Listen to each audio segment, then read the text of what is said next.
In chapter 1190, the narrative focuses on the interactions between Grandma May, Serenity, Zachary, and Cameron, differing viewpoints on money and family dynamics being highlighted.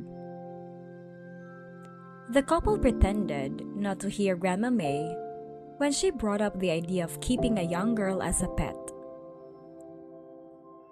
Serenity recommends that in order to make Grandma May's outings more convenient, Mrs. Lane should operate the car Zachary gave her on Valentine's Day. Grandma May stresses the value of spending money to help Zachary feel successful and inspired to work harder.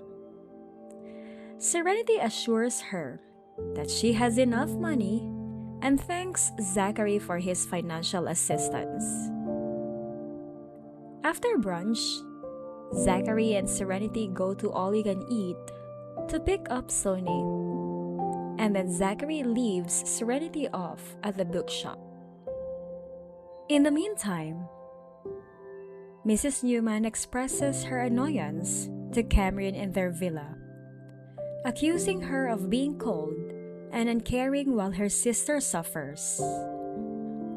Despite the cook being there, Cameron peacefully has her toast and cereal for breakfast and then cleans up. Cameron, who is blind, has never been given a choice in her meals and has always relied on whatever food is given to her. Mrs. Newman is in a terrible mood and can't sleep because of her fury at her daughter's detention. She lashes out at Cameron, blaming her for the argument between Carrie and the Hunt's family member. Mr. Newman steps in and emphasizes that Cameron is not to blame for the problem, while also expressing his fatigue at having to endure his wife's constant berating. Cameron declares that she will go to the supermarket while maintaining her composure. Due to the rain, Mr. Newman permits her to use the family's driver, but Mrs. Newman is adamant that Cameron should not receive any special treatment and must travel alone. Unaffected by the quarrel, Cameron quietly leaves the house after getting her walking stick and umbrella. She is used to moving around the property on her own despite being blind.